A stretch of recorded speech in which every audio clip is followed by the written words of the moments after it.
दर्शक हो नमस्कार. वेधकमध्ये स्वागत आहे. मी प्रशांत आराध्य. एक ताजी घडामोड अशी आहे की पंढरपूरचा बहुचर्चित कॅरिडॉर जो आहे त्याचा आराखडा हा नगर परिषदेमध्ये सादर करण्यात आलेला आहे आणि बाधितांना प्रति चौरस फूट सुमारे 41,000 रुपये त्यांना नुकसान भरपाई दिली जाईल असं दिसतं आहे. आज पंढरपूर नगर परिषदेच्या सभागृहामध्ये भूसंपादन उपजिल्हाधिकारी संतोष कुमार देशमुख यांनी याचं सादरीकरण केलं, तेव्हा नगरसेवक, नगराध्यक्ष आणि काही अधिकारी उपस्थित होते आणि यामध्ये याचं सादरीकरण करण्यात आलेलं आहे. आणि यानुसार या आराखड्यामध्ये जे काही समाविष्ट आहे याची संपूर्ण माहिती देण्यात आली. मंदिर परिसर विकासाकरता 597 कोटी 27 लाख रुपये, शहर विकास नियोजनाकरता 1,387 कोटी, भूसंपादनाकरता 2,026 कोटी, असा एकूण 3,993 कोटीचा हा आराखडा आहे. यामध्ये बाधित क्षेत्र 100 स्क्वेअर फूट जर धरलं तर जमीन मोबदला जो आहे तो 20,000 रुपये प्रति चौरस फूट, जागेच्या बदल्यात व्यापारी गाळा 100 चौरस फुटाचा, घराच्या बदल्यात एक रक्कम 10 लाख रुपये, रोजगार भत्ता 10 लाख रुपये, निर्वाह भत्ता 1 लाख रुपये, स्थलांतरित वाहतूक खर्च 1 लाख रुपये, एक रकमी आर्थिक तरतूद 50,000 रुपये, पुनर्स्थापना अनुदान 1 लाख रुपये, पुनर्वसन धोरण रक्कम 23,50,000 रुपये, असे एकूण 41,50,000 रुपये प्रति 100 चौरस फुटाकरता म्हणून त्यांनी तिथं प्रस्तावित केलेलं आहे. 200 चौरस फुटाची जागा असेल तर साधारणपणे 61,50,000 आणि 500 स्क्वेअर फुटाची जागा असेल तर 1,21,00,000 रुपयापर्यंतची रक्कम मिळू शकते. हे प्रस्तावित आहे. दरम्यान या ज्या आराखड्यामध्ये ज्या विकास करायचा आहे, जे जागेवर विकास करायचे जे आहे ते ताकपिठे विठोबा जो आहे, प्रल्हाद महाराज मठ, नरहरी सोनार मठ, याचबरोबर होळकरवाडा राम मंदिर, शिंदेवाडा कृष्ण मंदिर, सोमेश्वर मंदिर, जैन मंदिर, देहूकर महाराज मठ, कृष्ण मंदिर, एकविरा देवी, खंडोबा मंदिर, शाकंभरी मंदिर, काळभैरव मंदिर आणि शनी मंदिर हे जागेवरच विकसित केले जाणार आहे. तर दुसऱ्या ठिकाणी हलवण्याचा जो प्रस्ताव आहे यामध्ये संत तुकाराम भवन, विठ्ठलेश्वर कर्नाटक मंदिर, दर्शन मंडप, जालनापूरकर मठ, जालनापूरकर महाराज मठ, याचबरोबर काशिबा महाराज मठ, पुनर्स्थापना करण्याकरता म्हणून जे काही त्यांना प्रस्तावित आहे त्यामध्ये संत गोंदवलेकर महाराज मठ मंदिर, 11 रुद्र मारुती, मल्लिकार्जुन मंदिर, 33 कोटी देव मारुती मंदिर, याचबरोबर जखनी माता मंदिर आणि अंशतः बाधित जे होत आहेत त्यामध्ये भावे समाज मठ, वडगावकर महाराज मठ आणि शिळवळकर महाराज मठ हे अंशतः बाधित होत आहेत. मंदिर जतनाकरता जो निधी दिला आहे त्यामध्ये श्रीराम मंदिर होळकरवाडा 12 कोटी रुपये, द्वारकाधीश मंदिर 12 कोटी रुपये, मल्लिकार्जुन मंदिर 2 कोटी रुपये, ताकपिठे विठोबा 2 कोटी रुपये, संत प्रल्हाद महाराज मंदिर 50 लाख रुपये, देहूकर महाराज मठ 1.5 कोटी रुपये, 11 रुद्र मारुती 1 कोटी रुपये, गोपाळकृष्ण मंदिर 3 कोटी रुपये आणि जैन मंदिराकरता 2 कोटी रुपये प्रस्तावित करण्यात आलेले आहेत. आणि या आराखड्यासंदर्भामध्ये जे उपजिल्हाधिकारी आहेत पुनर्वसनचे संतोष कुमार देशमुख यांनीही बरीच माहिती दिलेली आहे. ही माहिती जी आहे या व्हिडिओच्या शेवटी ती प्रसारित करत आहोत. प्रेझेंटेशनच्या वेळी समाजाशी संपर्क करताना कशा प्रकारच्या सूचना शासनासाठी हा प्रकल्प महत्वाकांक्षी आहे का? हो आहे. परंतु एवढा मोठा प्रकल्प राबवत असताना खालीकरांना ज्यांच्या मालमत्तांना ज्यांच्यापासून विक्रय केलं जात आहे त्या मालमत्ता धारकांशी चर्चा करण्याचे प्रत्येक करण्याचे प्रयत्न आम्ही केलेले आहेत. इथून पुढे करत राहू आणि आमच्याकडून त्यांच्या काही मागण्या पूर्ण होत नसतील तर ही आमची जबाबदारी आहे की त्यांच्या मागण्या आम्ही शासनापर्यंत पोहोचवू. आम्ही त्या भूमिकेपासून कुठेही दूर हटणार नाही ही आमची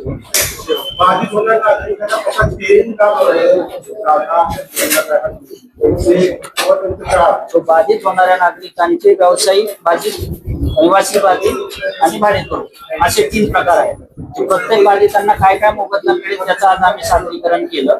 निवासी मालमत्ता धारक आणि व्यापारी मालमत्ता धारक यांना 4 प्रकारचे लाभ आहेत आणि फक्त व्यावसायिक आहेत त्यांच्या स्वतःच्या मालकीच्या जागा नाही त्यांच्यासाठी 3 लाभ आहेत. प्रत्यक्ष कृती काय वाचणार अजून इथून पुढे प्रक्रिया कशी होणार? इथून पुढे प्रक्रिया अशी होईल, साधारणतः नगरपालिकेकडून हा ठराव आमच्याकडे भूसंपादनासाठी येईल. आम्ही याची संयुक्त मोजणी करून त्याही वेळेला प्रत्येक प्रॉपर्टी धारकांना नोटीस दिल्या जातील. संयुक्त मोजणी होईल आणि त्यानंतर खाजगी वाटाघाटीनं भूसंपादनाची प्रक्रिया सुरू केली जाईल. त्याच्यासाठी साधारणतः 2 महिन्याचा कालावधी देण्याचा आमचा मानस आहे.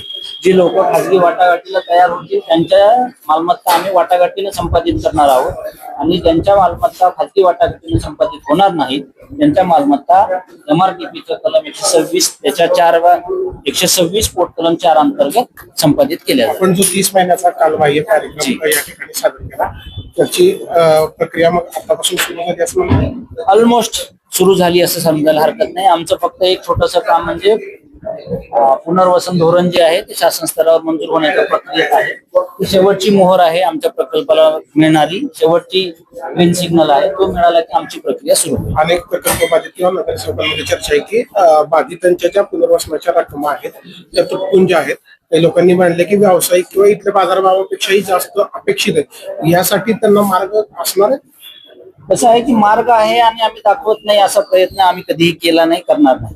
मार्ग असेल तर तो आम्ही पण प्रयत्न करतोय शोधतोय. मार्ग काय आहे तर या ठिकाणी जास्तीत जास्त दराने जर झालेले व्यवहार उपलब्ध असले असते तर आपल्याला एक मोठा सपोर्ट त्याने मिळाला असता.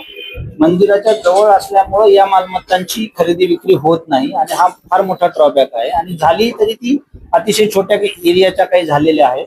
त्यामुळं फार मोठ्या प्रमाणावर विक्री व्यवहार नसणे आणि त्या विक्री व्यवहारातल्या किमती मोठ्या स्वरूपात नसणे ही मोठी अडचण आहे. शासनाला पैसे देण्यामध्ये अडचण नाहीये किंवा शासन स्तरावरून असं कुठलाही इंडिकेशन नाहीये की मोबदला कसा कमी होईल पहा. मोबदला देत असताना कायदेशीर चौकट बघावी लागेल. त्या चौकटीमध्ये जे मला देता येते ते देण्याची आमची भूमिका आहे. थँक्यू. नगरपालिका अस्तित्वात नव्हती, नगरसेवक अस्तित्वात नव्हते. त्यानंतर निवडणुका झाल्या परंतु टाइम आमचा आराखडा शासनाकडे केला मंजुरीसाठी आणि तो मंजूर देखील झाला. तो त्या आराखड्याची माहिती नगरसेवकांना देण्यासाठी आजची ही बैठक होती. जवळपास 3,993 कोटीचा हा आराखडा आहे आणि आराखड्याचे वेगवेगळे घटक आणि कोणत्या कोणत्या बाबी समाविष्ट आहेत, पुनर्वसन धोरण कशा पद्धतीचं आहे या सर्व बाबींची माहिती दिली आहे. अनेक प्रश्न नगरसेवकांनी उपस्थित केले त्याची उत्तरं देण्याचा आज आम्ही प्रयत्न केला आहे आणि आमचा हा प्रयत्न इथून पुढेही कायम राहील. इथून पुढे देखील नगरसेवकांसोबत नेहमी भेटत आहोत. साधारण किती रुपये रेसिडेन्शियल आणि कमर्शियलला दिले गेलेत आणि किती क्षेत्र किती बाधितांची संख्या आहे. आम्ही निवासी व्यावसायिकांना 100 चौरस फुटाचा गाळा देण्याचं नियोजन केलं यजमान त्याच्या बदल्यामध्ये. व्यावसायिक दुकानदार जे आहेत त्यांना आम्ही 52 ते 66% जागा परत देण्याचं नियोजन केलं. म्हणजे एखादी व्यक्ती समजा 1000 चौरस फुटाची मालक असेल, व्यावसायिक जागा असेल तर त्याला 4 कोटीचा मोबदला मिळू शकतो. परंतु जर त्याला व्यवसायासाठी जागा 50% हवी असेल तर त्यातले 80 लाख रुपये कमी करून घेतले. आराखडा MRTP कायद्यानुसार राबविण्यात येणार आहे. रेसिडेन्शियल साधारण कसे असणार आहे. सॉरी रेसिडेन्शियलचा दर व्यावसायिक दराचे 50% असतो त्याप्रमाणे रेसिडेन्शियलचे दर. बाधित आणि किती क्षेत्र बाधित होणार. एकूण निवासी बाधित 466 आसपास आहेत. 700च्या आसपास व्यावसायिक बाधित आहेत आणि भाडेकरूंची संख्या जवळपास 207च्या आसपास. भाडेकरूंना उत्पन्नाची नुकसान भरपाई मिळेल आणि त्यांना गाळा मिळेल परंतु तो कॉरिडॉरच्या बाहेरच्या क्षेत्रात. किती क्षेत्रफळ 100 चौरस आणि एकूण भूसंपादन किती क्षेत्रफळाचं होणार. भूसंपादन जवळपास 6 हेक्टरचं भूसंपादन आहे. म्हणजे 15 एकर जागा इथली भूसंपादित केली जाणार आहे. संभाव्य बाधितांना कॉरिडॉरचा नकाशा मान्य नसेल किंवा त्यांचा आक्षेप असेल तर कायदेशीर प्रक्रिया यापूर्वी जेव्हा आपण MRTP कायद्याअंतर्गत 37(2) चा प्रस्ताव केला होता त्यावेळेस देखील आपण लोकांचे आक्षेप मागवले होते. 2000 पेक्षा जास्त आक्षेप आले होते आणि ते आपण शासनाकडे पाठवले होते. याच्याही नंतर जेव्हा भूसंपादनाची प्रक्रिया सुरू होईल तेव्हा प्रत्येक मालमत्ता धारकांना नोटीस दिली जाईल, त्यांचं म्हणणं ऐकून घेतलं जाईल. परंतु नकाशा आम्हाला मान्य नाही याच्यावरती जर आराखडा मंजूर झाला असेल, DP मंजूर झाला असेल तर त्यामध्ये बदल होणं माझ्या दृष्टिकोनातून शक्य नाही. याचा अहवाल नगर विकास विभागामार्फत शासनाला सादर झाला. बहुतांशी हरकती या कॉरिडॉर करण्यात येऊ नये अशा पद्धतीच्या होत्या. जेव्हा कॉरिडॉरची आवश्यकता निर्माण झालेली आहे तेव्हा अशा पद्धतीच्या हरकतींवर शासनानं जो निर्णय घेतला आहे तो म्हणजे DP मध्ये विकास आराखड्याचा समावेश करण्याचा निर्णय झालेला आहे. जिओलॉजिकल सर्वे झालाय का? प्रकल्प आहे त्याच्याबद्दल काय मत आहे त्याचं? आता होणार आहे ना सर, जिओलॉजिकल सर्वे हा प्रकल्प राबवण्याच्या अगोदरची गोष्ट आहे. हा. करतो ना आपण. करणार. नाही, तो प्रकल्प करायच्या आधी 83ची पुनरावृत्ती 1% देखील होणार नाही. 1% देखील होणार नाही. प्रत्येक गोष्ट पारदर्शक पद्धतीनं, कारण हा प्रकल्प अतिशय वरिष्ठ दर्जाच्या पदाधिकारी असतील, माननीय मुख्यमंत्री असतील, माननीय उपमुख्यमंत्री महोदय असतील, यांच्यासाठी अतिशय महत्वाचा आहे. लाखो वारकऱ्यांच्यासाठी महत्वाचा आहे आणि त्यामुळे याच्यामधल्या पारदर्शकतेबद्दल कोणतीही तडजोड केली जाणार नाही. साधारणपणे एन्व्हायरमेंटल सर्टिफिकेट घेतले आतापर्यंत काय त्याच्यात म्हणजे चर्चा? अशा पद्धतीचे प्रश्न उपस्थित केले जाऊ शकत नाही. तुम्ही माझ्या आराखड्यामध्ये जेव्हा मी नोटीस काढेल, तुम्हाला जर ऑब्जेक्शन असेल ना, तर तुम्ही योग्य फोरम पुढे त्याला चॅलेंज करा. त्या फोरम ठरवता येईल. झाला का नाही? आम्ही जे सर्वे झाले ते तुम्हाला सांगू. हा मूलभूत हक्क आहे. मी तुम्हाला मूलभूत उत्तरच देतो आहे. मी तुम्हाला उत्तर देतो आहे. उत्तर मिळणं अपेक्षित आहे. तुम्हाला माझ्याकडून तोंडीच उत्तर कशासाठी हवं? मी लेखी देतो. तुम्ही लेखी मागा, मी लेखी देतो. लेखी उत्तर काय असणार आहे ते सांगण्याचं गरजेचं आहे. आज नगराध्यक्ष आणि नगरसेवकांनी सगळा बघितला. त्यांनी पूर्ण आराखडा बघितल्यानंतर याबद्दल काय भावना व्यक्त केल्या आणि त्यांची आराखडा काय मत त्या आहे? पद्धतीने- कारण नगराध्यक्ष म्हणतात की याबाबत थेट आम्ही मुख्यमंत्र्यांशी चर्चा करू, विश्वासात न घेतल्यामुळे. नगराध्यक्ष हे इथले प्रतिनिधी आहेत. माननीय मुख्यमंत्री महोदय देखील प्रतिनिधी आहेत. या दोन्ही व्यक्तींना आपापसात अर्थ म्हणजे संपर्क साधण्यासाठी प्रशासनाची कुठलीही अडचणी आहे नाही. म्हणजे एखाद्या सभेमध्ये त्यांना बोलता नाही आला असं कदाचित त्यांचं म्हणणं असू शकतं. आणि यानंतरही त्यांना अनेक वेळा माननीय मुख्यमंत्री महोदयांशी बोलता येईल. तो संवाद कुठेही थांबलेला नाहीये, कुणीही थांबवलेला नाहीये. आज त्यांच्या भावना काय होत्या नगरसेवकांच्या? नाही, नगरसेवकांनी अतिशय चांगल्या पद्धतीनं आमची भूमिका समजून घेतली. त्यांचे काही प्रश्न आहेत, त्यांनी काही नवीन मुद्दे उपस्थित केले की जे आम्ही आराखडा तयार करताना आमच्या नजरेसमोर नव्हते, किंवा आराखड्यामध्ये जो एरिया आमचा आहे त्या एरियाच्या बाहेरचे देखील काही प्रश्न यामध्ये त्यांनी उपस्थित केले आहेत. आम्ही त्याच्यावर सकारात्मक विचार नक्की करू. हा प्रकल्प आपल्या लोकप्रतिनिधींकडे सादर झाला. प्रकल्पात किती बाधितांना मोबदला दिला जाणार आहे याबाबत काय सभागृहाचे म्हणणे? समर्थन असणारे, स्वागत असणारे का हरकत असणारे? तर सगळ्यात महत्वाचा मुद्दा म्हणजे हा आमच्यासाठी पहिलं सादरीकरण होतं. म्हणजे इथला मी नगराध्यक्ष म्हणून किंवा स्थानिक लोकप्रतिनिधींना विश्वासात घेऊन हे पहिलं सादरीकरण आपल्याला बघायला मिळालं. या अगोदर कुठल्याही मिटिंगला कशालाही आपल्याला बोलवलं गेलं नाही. आताच देशमुख साहेबांनी सांगितल्यानुसार जेवढे लोक बाधित होणार आहेत त्या प्रत्येकाला त्या वर्गानुसार मोबदला देणार असं त्यांनी डिक्लेअर केलेलं आहे. पण आमचं एवढंच म्हणणं आहे की येणाऱ्या काळामध्ये बाधित जो घटक होणार आहे तिथं त्या प्रत्येक बाधिताला विश्वासात घेतल्याशिवाय कुठलीही कारवाई करू नये. मी देखील उद्या आमचे आदरणीय मुख्यमंत्री असतील, दोन्ही उपमुख्यमंत्री असतील आणि पालकमंत्री यांच्याशी म्हणजे चर्चा करून बाधित लोकांना विश्वासात घेतल्याशिवाय कुठली कारवाई करू नये अशी विनंती करणार आहे. आजच्या एकंदरीत प्रेझेंटेशन बाधितांना विश्वासात घेतलं नाही असं वाटतं?